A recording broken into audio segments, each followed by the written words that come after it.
আকাশে কালো মেঘের ঘনঘটা, আর ভোর থেকেই থেমে থেমে বৃষ্টি এবং সকাল থেকেই ঝুম বৃষ্টিতে রাজধানীর প্রত্যেকটি রাস্তায় আসলে জলাবদ্ধতার সৃষ্টি হয়েছে, যার ফলে বিভিন্ন সড়কে এরই মধ্যে আমরা দেখেছি যে তীব্র যানজটের সৃষ্টি হয়েছে।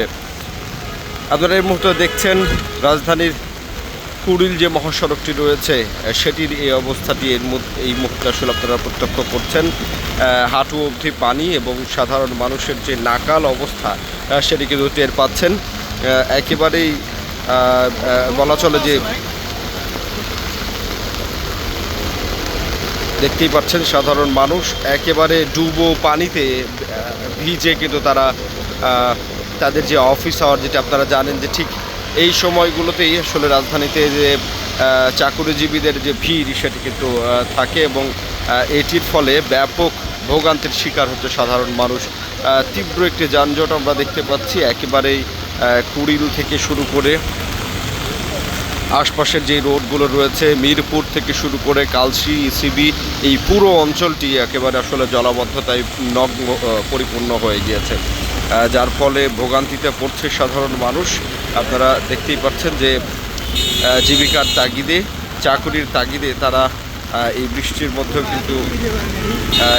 মধ্যেও কিন্তু তারা কিন্তু এইভাবে আসছেন এবং তাদের নিজ নিজ কর্মস্থলে যোগ দিচ্ছেন।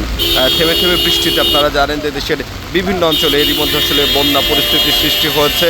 এর মধ্যে চরম ঝুঁকিপূর্ণ অবস্থায় রয়েছে।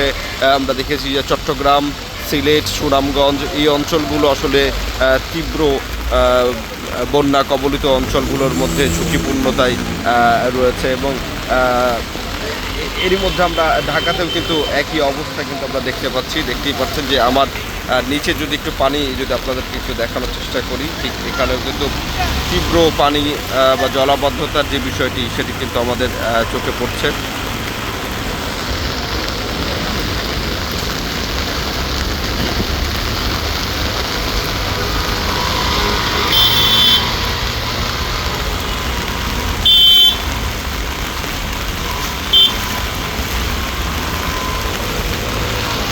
এবং আরেকটি বিষয় দর্শক, এই যে যেটি দেখতেই পাচ্ছিলেন যে যেই সিএনজিগুলো রয়েছে বা মোটর বাইকের মতো যেই ছোট যানগুলো রয়েছে সেগুলো কিন্তু এই তীব্র পানিতে ইঞ্জিনগুলো আসলে বিকল হয়ে যাচ্ছে যে কোনো রাস্তায়। এর জন্যে কিন্তু তাদের যেমন দুর্ভোগ পোহাতে হচ্ছে, তেমন কিন্তু আমরা দেখেছি যে আসলে এর ফলে আসলে যানজটের যে তীব্রতা সেটি কিন্তু আসলে বেড়ে যাচ্ছে। পুরো রাস্তাটি একেবারে হাঁটু অবধি যে পানি সেটিতে ডুবে রয়েছে।